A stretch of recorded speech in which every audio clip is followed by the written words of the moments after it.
तो ecology section अभी चालू करते हैं, इकोलॉजी के PYQ करना, और इकोलॉजी में सबसे पहला चैप्टर ऑर्गेनिज्म एंड पॉपुलेशन, इसके PYQs कर लेते हैं। अच्छा खासा वेटेज है इस यूनिट का पूरा।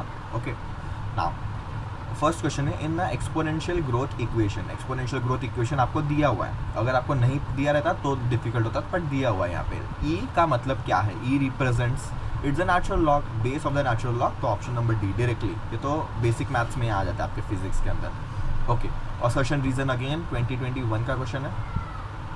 Person goes to a high altitude and experiences altitude sickness with symptoms like breathing difficulty and heart palpitation. Okay, assertion true है, हाई एल्टीट्यूड पे जाएगा तो एल्टीट्यूड सिकनेस में difficulty in breathing, heart palpitation, ये दोनों ही ट्रू है। Okay, due to low atmospheric pressure at high altitude the blood does not get sufficient oxygen, ये भी ट्रू है। और this is an correct explanation, तो ऑप्शन नंबर और सेकंड का आ जाएगा B would be the correct answer. Assertion B reason both are true and reason is a correct explanation of assertion, तो ऑप्शन नंबर बी आ जाएगा इस case में। Match the list 1 with list 2, क्या बोल रहा है? Allen's rule, physiological adaptation, behavioural adaptation, biochemical adaptation. देखो, polar seals, marine fish at depth, desert lizard, kangaroo rat. Kangaroo rat के पास क्या है? कैंगरू रैट के पास आपका आ जाएगा kangaroo rat would be a physiological adaptation. क्यों? क्योंकि फिजियोलॉजिकली अपने यूरिन को कंसंट्रेट कर सकता है, यूरिन कंसंट्रेट कर सकता है वो। ओके, तो it is a physiological adaptation. एलेंस rule क्या हो जाएगा? Polar seal. एलेंस रूल क्या बोलता है? The animals in the polar region have shorter year and limb, shorter limbs. Okay, shorter limbs रहता है उनके पास, तो वो एलेंस रूल है, और यही पोलर सील के लिए ट्रू है। तो ए का आ जाना चाहिए 4, जो कि मुझे 4 ऑप्शंस में दिख रहा है। फिर बी का आ जाना चाहिए 1, तो मुझे 2 ऑप्शन में दिख रहा है। बिहेवियरल अडेप्टेशन हमें पता है कि डेजर्ट लिजर्ड के पास है, क्योंकि डेजर्ट लिजर्ड के पास आपका फिजियोलॉजिकल अडेप्टेशन नहीं होता है, तो उसको बिहेवियरल अडेप्टेशन लेना पड़ता है, और जो कि हमारे एनसीईआरटी में क्लियरली मेंशन्ड है। दे बास्क इन द सन, फिर when the temperature falls beyond the ambient temperature they go and hide. Okay, they go and hide in the shade, तो बिहेवियरल सी का 2 आ जाएगा, ऑप्शन नंबर डी आ जाएगा directly.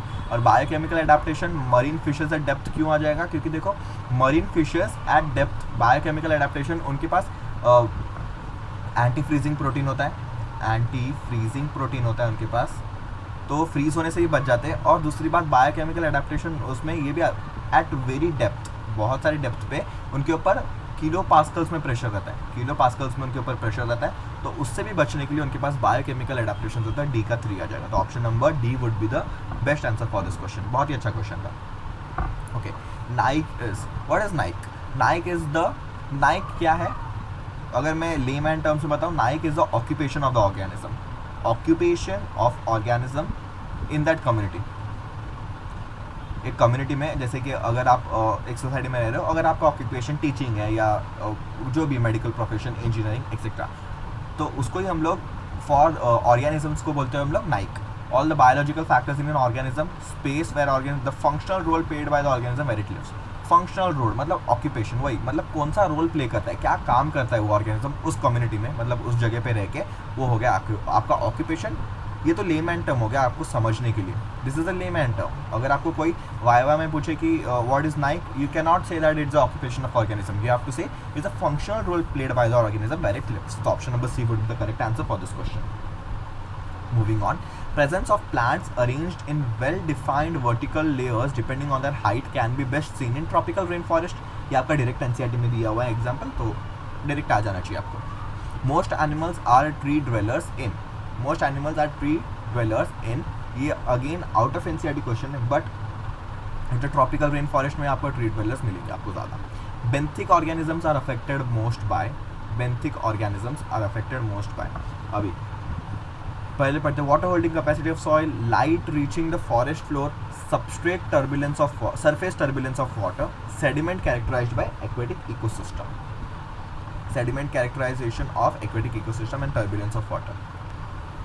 अभी सबसे पहले आपको बताना चाहिए बेंथिक क्या होता है। देखो, अगर हमें पता है कि this is a pond and this is a land level, ये आपका लेवल ऑफ लैंड है, इधर तक ज़मीन है आपका, तो हम लोग ये आपका लैंड लेवल है, फिर इसको लिटोरल जोन बोलते हैं, शैलो टाइप का। Benthic is the profundal, littoral and आपका बेंथिक, ये 3 टर्म्स आते हैं। बेंथिक इज द एकदम लोअर मोस्ट नीचे एकदम पड़ा रहता है, सबसे नीचे बेंथिक है, और उसमें सनलाइट सन रेज नहीं पेनिट्रेट होता है, उस रीजन को हम लोग बेंथिक रीजन बोलते हैं। तो उसका कैरेक्टराइजेशन क्या करेगा, water holding capacity of soil नहीं, वाटर तो बहुत सारा है, तो वाटर तो उसके बारे में होगा। Light reaching the forest floor नहीं, लाइट तो रीच ही नहीं होता है, तो वो तो छोड़ दो। सरफेस टर्बुलेंस, सरफेस की बात तो हो ही नहीं ना, ये ग्रेट डेप्थ की बात हो रही है, सरफेस टर्बुलेंस कैसे आएगा। It is option number D, sediment characterisation of aquatic ecosystem. इसमें क्या सेडिमेंट्स पाए जाएंगे, उस हिसाब से ऑर्गेनिज्म अफेक्ट होगा। इसमें कौन से सेडिमेंट्स पाए जाएंगे, organism, benthic organism affected by the sedimentation in that region. क्या सेडिमेंट रहेंगे उसमें, सेडिमेंट मतलब किस तरह का उसमें सॉइल रहेगा, किस तरह के उसमें ऑर्गेनिजम्स क्रीचर्स रहेंगे, ताकि उन लोग उसको फीड कर सके। ओके, क्योंकि इसमें सनरेज तो आ नहीं रहे, तो एक्वेटिक, इसमें क्या आपको ये देखने मिलेगा कि आपको इसमें क्या बोलते हैं उसको, ऑटोट्रॉप्स देखने मिलेंगे। Autotrophs no, autotrophs won't be there because sunlight is absent. Chemoautotrophs might be there, chemoautotrophs हो सकते हैं। ओके, तो उसमें सेडिमेंटेशन पे डिपेंड करता है। तो sedimentation characteristics of an aquatic organism would affect the benthic organism, would affect the benthic organisms. Okay, which of the following is not a parasite adaptation? Okay, loss of unnecessary sense organ, correct. Development of adhesive glands, correct. फिर loss of digestive system, correct. Loss of reproductive capacity, अगर reproductive capacity कम होगा तो parasite कैसे काम होगा, उसमें तो parasite क्या more reproductive capacity, high reproductive capacity रहता है. Large woody vines are most commonly found in, large woody vines are most commonly found in आपका tropical rainforest. Okay, next, consider the following 4 conditions 1 to 4, select the correct pair of them as adaptation of desert lizard. Again हम लोग ने इसके बारे में बात की थी, इसके पास फिजियोलॉजिकल एडाप्टेशन नहीं है, so it goes for behavioural adaptation. क्या करता है, burrowing soil to escape high temperature, ये भी कर सकते हैं. Losing heat rapidly from the body during the high temperature, bask in sun when the temperature is low, insulating body with a thick fatty dermis. Okay, bask in sun correct है. फिर burrowing soil, ये भी correct है. हमें क्या पूछा है, correct पैर. 2 करेक्ट हो सकते हैं, 1 और 3 would be the best answer for correct. Okay, 1 और 3 आपका बेस्ट आंसर होना चाहिए करेक्ट के लिए. तो 1 और 3 मुझे दिख रहा है, तो बी आ जाएगा. इंसुलेटिंग, देखो, insulating the body with thick fatty dermis it is a physiological adaptation, और हमें पता है फिजियोलॉजिकल एडाप्टेशन इसके पास नहीं है. लूजिंग हीट रैपिडली, ये भी नहीं होगा from the body during high temperature, this is not possible. तो 1 and 3 would be the correct. Okay, logistic population growth is expressed by, देखो टिपिकल, आपको इसमें कुछ सोचना है. अगर आपको इक्वेशन आता है तो आप कर सकते हो, नहीं तो नहीं आता है तो नहीं करोगे. ओके, नाउ आपको पूछा क्या है, देखो लॉजिस्टिक ग्रोथ, ये जो है आपका, दिस इज द आपका लॉजिस्टिक ग्रोथ नहीं, it is sigmoid, not sigmoid, it is geometric growth है, मतलब एक्सपोनेंशियल ग्रोथ होगा ये लॉजिस्टिक. तो ये आंसर हो रहा है. आपको बचा ये 3 ऑप्शंस, ये 3 में आपको पता रहना चाहिए कि ऑप्शन में लिखा क्या रहता है, dn/dt, हमेशा dt नीचे रहता है, डिफरेंशियल टर्म नीचे रहता है, तो ये तो होगा ही नहीं, ये होगा, ये होगा, rn होगा, kn माइनस और n रहता है क्या, नहीं, k रहता है. k is the carrying capacity, तो option number B would be the perfect match for this equation. और अगर आपको इक्वेशन नहीं आता है, डायरेक्टली 4 मार्क्स आपके पॉकेट में. तो छोटे छोटे क्वेश्चन जो कि एकदम टिप पे होने चाहिए आपके, लॉजिकल, मतलब ज़्यादा दिमाग लगाने जाओगे, मतलब ज़्यादा दिमाग वाले क्वेश्चन रहेंगे तो ज़्यादा बहुत सारे जन अटेम्प्ट ही नहीं कर पाएंगे, और ऐसे क्वेश्चन तो बहुत सारे जन कर लेंगे, तो आपके +4 मार्क्स हो जाएंगे और रैंक आपका इंप्रूव हो जाएगा बहुत सारा. Okay, the figure given below is a diagrammatic representation of response of organism ABC. कौन है, ओके, देखो B तो एक्सटर्नल लेवल चेंज हो रहा है, तो B उसके साथ चेंज हो रहा है, आपको दिख रहा है, जैसे एक्सटर्नल चेंज हो रहा है B वुड चेंज. तो ये क्या हो गया आपका, ये रेगुलेटर है क्या, नहीं, इट इज़ अ कॉन्फॉर्मर. मतलब उसको जो सिचुएशन, मतलब जो भी सिचुएशन आ रहा है उसके हिसाब से वो चेंज हो रहा है, जो भी सिचुएशन उसके हिसाब से वो चेंज हो रहा है, तो इट इज़ अ कन्फॉर्मर. तो B would be, B is not a regulator, B is a कन्फर्मर. और आपका A इज़ अ कन्फर्मर, क्या, A इज़ अ रेगुलेटर. भले ही कुछ भी एक्सटर्नल टेम्परेचर हो, मतलब कुछ भी एक्सटर्नल लेवल हो, वो अपना एक टेम्परेचर मेंटेन, आपका जो भी टेम्परेचर की अगर बात करें तो टेम्परेचर मेंटेन्ड, तो A is not a कन्फर्मर, A is a regulator. Okay, A is a regulator. फिर और क्या बोला है इसमें, नेक्स्ट इज C की बात करें तो C is a partial regulator, क्योंकि ये थोड़ी देर तक कंफर्म कर रहा है फिर रेगुलेट कर देगा. C is a partial conformer. Okay, wait, I might be, अच्छा इन लोगों ने थोड़ा सा गलत दिया है, ठीक है, इन लोगों ने थोड़ा सा गलत दिया है, उन्हें इधर 1 2 3 दिया ना, इधर ABC अगर करना चाहिए, ABC. ओके, तो A क्या है आपका, रेगुलेटर, B क्या है आपका, A is regulator, B is conformer, C is partial regulator. तो option number D would be the answer. Okay, तो ऐसा करना चाहिए, ABC 1 2 3 दिया, या तो इधर 1 2 3 दिया तो इधर भी 1 2 3 देना चाहिए, बट ABC की तरह से चल रहा है। थोड़ा सा इन लोगों ने क्वेश्चन में मिस्टेक कर दिया रहेगा, या तो नीट नहीं ऐसा, NTA नहीं ऐसा मिस्टेक किया रहेगा, या तो इन लोगों ने मिस्टेक करा दिशा पब्लिकेशन वाले ने। तो option number D would be the answer. Consider the following 4 statements from 1 to for kangaroo rat. Again kangaroo rat के पास कौन सा है, फिजियोलॉजिकल एडेप्टेशन है, नॉट बिहेवियरल। तो ये आपको याद रखना है कि किसके पास क्या है, किसके पास क्या नहीं है। They have a dark color and a high rate of reproduction and excrete solid urine. Excrete solid urine तो ठीक है, but reproduction के बारे में हम लोग पता करेंगे अभी। They do not drink water, breathe at slow rate to conserve water and have their body covered with thick hairs. They feed on dry seeds and do not require drinking water. They excrete very concentrated urine and do not use water to regulate body temperature. Which of the two statements are correct? Okay, which of the following two statements are correct? Okay, देखो, दे excrete very concentrated urine, do not use, ये correct है, तो option number 4 तो आना ही चाहिए। तो option number 4 मुझे एक में दिख रहा है तो मैं डायरेक्टली मार्क कर दूंगा। और उसमें ये एक्सक्रीट सॉलिड यूरिन तो ये ठीक ही था, तो ये भी करेक्ट हो जाएगा, ये भी करेक्ट हो जाएगा, ये दोनों नहीं हो जाएंगे कि थिक हेयर वाला नहीं है, उसके पास थिक हेयर तो है ही नहीं, दे ड्राई सीड्स खाते नहीं है, तो ये भी गलत है। तो ऑप्शन नंबर 1 और 4 करेक्ट है, तो option number A would be correct for 13th वाला। People living at a sea level have 5 million RBC per cubic millimeter in their blood, whereas those living in this altitude have 8 million। मतलब कहना क्या चाह रहा है कि मतलब planes में आपका RBC 5 million है और इसके माउंटेन पे आपका RBC 8 million है। क्यों ऐसा? क्योंकि atmospheric oxygen is low, hence more RBC are needed to absorb required amount of food to survive. Direct first option में आपका आंसर दे दिया, तो आपको आगे पढ़ने की जरूरत भी नहीं है। ओके, क्योंकि पार्शियल प्रेशर लो हो जाएगा ना, और हमें पता है कि फॉर्मेशन ऑफ ऑक्सी हीमोग्लोबिन का formation depends on the partial pressure of O2, partial pressure of CO2। तो partial pressure of O2 decrease हो गया एट हाई एल्टीट्यूड जाके। ओके, एल्टीट्यूड हाई जाने पे partial pressure of O2 decrease हो गया, उसके लिए ज़्यादा RBC प्रोडक्शन हो गया है, RBC ज़्यादा प्रोड्यूस होता है to absorb the required amount of O2 to survive at that condition. तो ये हो जाता है। Which of the following is a mismatch pair कौन सा है? Tundra, permafrost, savanna, acacia tree, prairie epiphytes and coniferous forest, evergreen trees. इसमें से सबसे मिसमैच क्या है? आपका पेरियर्स। देखो, ये क्वेश्चन आप छोड़ सकते हो क्योंकि ऐसे टाइप के क्वेश्चन अभी आते नहीं हैं। Okay, in which of the following habitats does the diurnal temperature of the soil vary most? Diurnal temperature of the soil vary the most. इसमें देखो, आप लॉजिक से भी कर सकते हो। डेजर्ट डायurnal टेम्परेचर मतलब क्या? मतलब day temperature and the night temperature, day temperature and night temperature differs by grade. और आपको पता रहेगा दिन में इसमें +50 डिग्री होता है और रात में इसमें -40 डिग्री होता है। अप्रॉक्सीमेट अगर मैं बात करूँ तो डिफर द मोस्ट बोला है ना, तो desert would be the answer.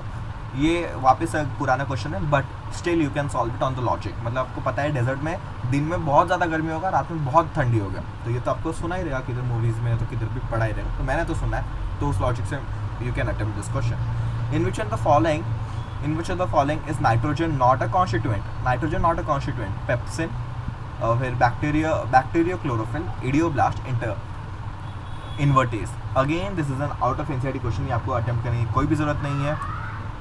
Okay, cause of mimicry is concealment, protection, defence, attack, offence, B and C both? It is both.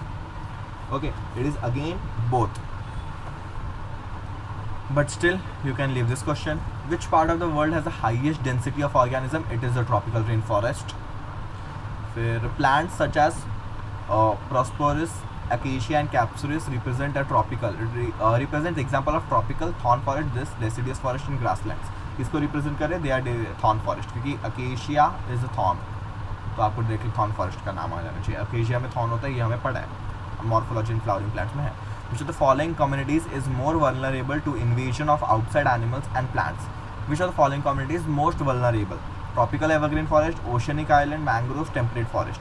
कौन सा ऐसा जगह है? तो it would be the tropical rain forest would be more vulnerable for the invasion of outside animal, क्योंकि इसका इधर बहुत फेवरेबल क्लाइमेट है ना, फेवरेबल क्लाइमेट है, तो सारे ऑर्गेनिज्म चाहेंगे कि हमें फेवरेबल क्लाइमेट मिले, तो it is the most possible invasion.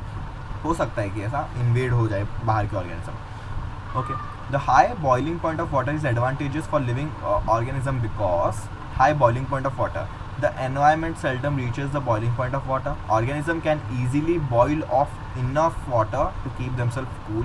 It allows organism to spread heat evenly throughout the species body. Organism can absorb a great deal of heat before they reach the boiling point from the organism and population. Look, again it's a out of NCERT question, but still देखो boiling point of water ज़्यादा होने का कारण क्या है, मतलब होने से हमें क्या एडवांटेज, कारण की नहीं है. Boiling point of water is advantages to living organism because directly देखो हमें जब भी गर्मी होती है, suppose this is a body, this is our body, ये अपना बॉडी है, ओके. जब भी हमें गर्मी होती है सो वी स्वेट, तो हमारे पास स्वेट आ गया, वाटर आ गया. अगर बॉइलिंग पॉइंट ऑफ वाटर कम रहता, समझो 5 डिग्री पे ही बॉयल हो जाता था, और बाहर का टेम्परेचर अगर 40 रहेगा तभी तो हमें हीट आएगा ना, मतलब तभी तो हमें गर्मी लगेगी और हमारा बॉडी स्वेट प्रोड्यूस करेगा, okay.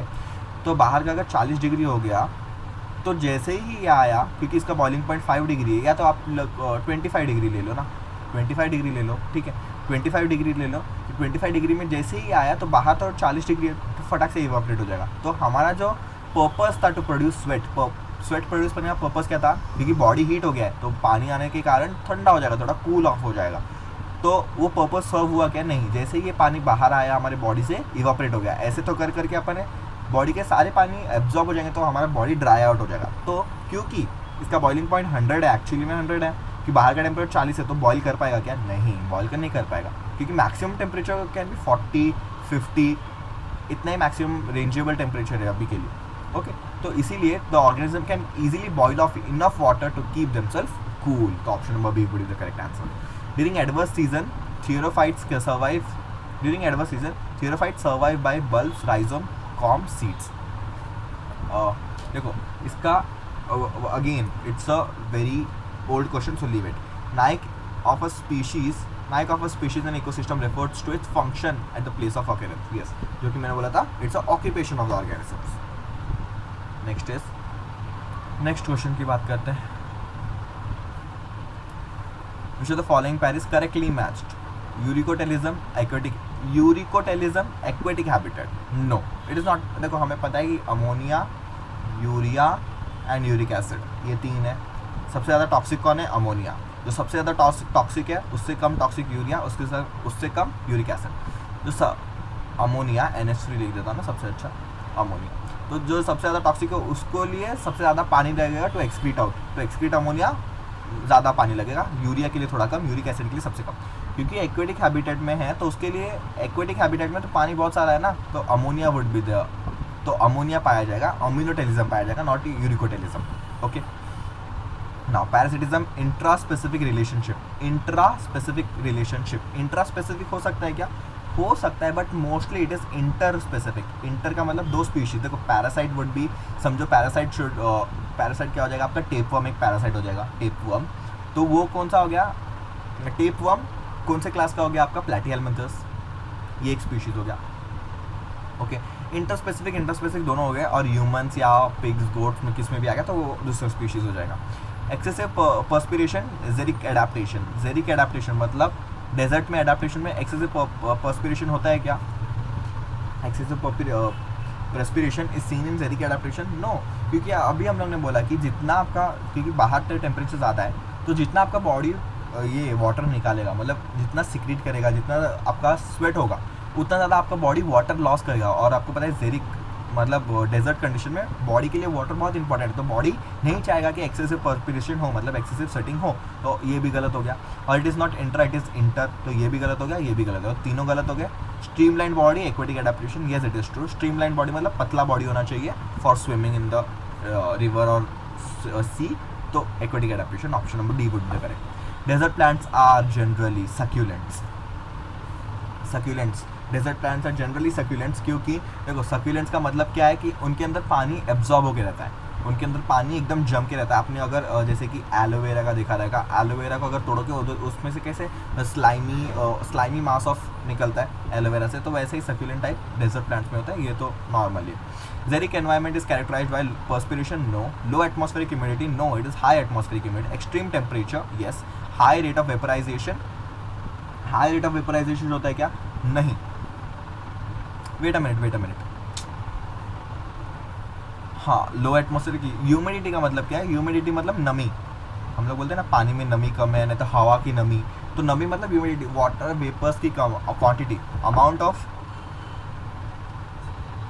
Of water vapours in air, okay, amount of the low atmospheric humidity, yes obviously low amount of humidity रहेगा, लो एटमॉस्फेरिक ह्यूमिडिटी रहेगा, क्योंकि पता है हमें कि जितना कम, क्योंकि इसलिए तो डेजर्ट कंडीशन इतना हार्मफुल रहता है क्योंकि इसमें ह्यूमिडिटी बहुत कम हो जाती है, ओके।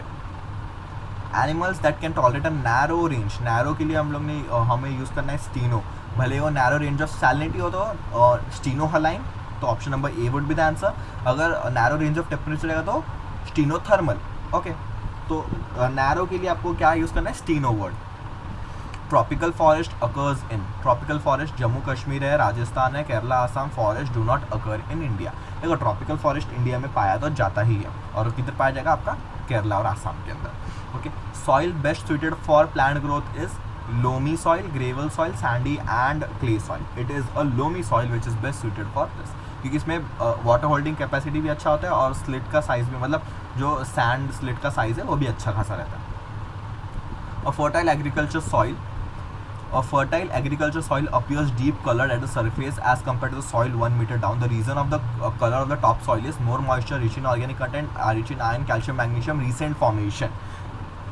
इसका ये क्या है, it is rich in organic matter, देखिए जो कि सरफेस पे है, सरफेस पे कोई ऑर्गेनिज्म मरा, कोई भी डीके हुआ, कुछ भी आया तो ऑर्गेनिक मैटर रिच होने के कारण थोड़ा डार्क दिखता है, नीचे वाले लाइट्स हो जाते हैं, तो आप obviously rich in organic matter.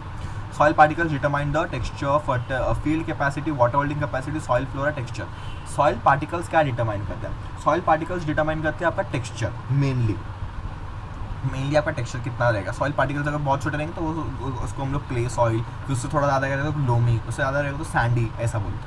तो फील्डिंग, वाटर होल्डिंग कैपेसिटी, ये सब डिटरमाइन नहीं होता है सॉइल से, वो टाइप ऑफ सॉइल से डिपेंड होता है, टाइप ऑफ सॉइल। इन लोगों ने कहा सॉइल पार्टिकल्स मतलब जो कि ऐसा छोटे छोटे, उनके साइज़ के ऊपर से टेक्सचर डिपेंड होता है। टाइप ऑफ सॉइल के ऊपर, टाइप ऑफ सॉइल से हम डिटरमाइन करते हैं water holding capacity. Homeostasis, tendency of biological system to change with environment, no. To resist change, yes, 33 का B would be the direct answer, okay. Deep black soil is produce due to high deep black soil is productive due to high proportion of sand and zinc, clay and humus, gravel and calcium, slit and earthworm. Why?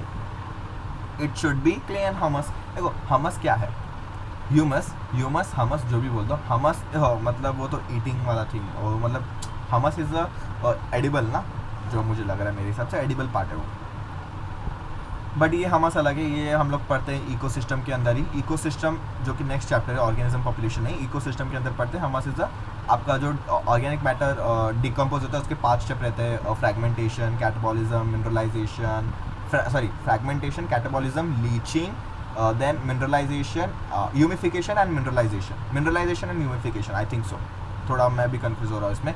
तो इसके अंदर humification किसका होता है, हम उसका मतलब humus का होता है which is colloidal, highly colloidal, resistance to bacterial pathogen, with rich in organic matter, और क्ले सॉइल अच्छा ही रहेगा, okay. For plant clay soil is also best, अच्छा है।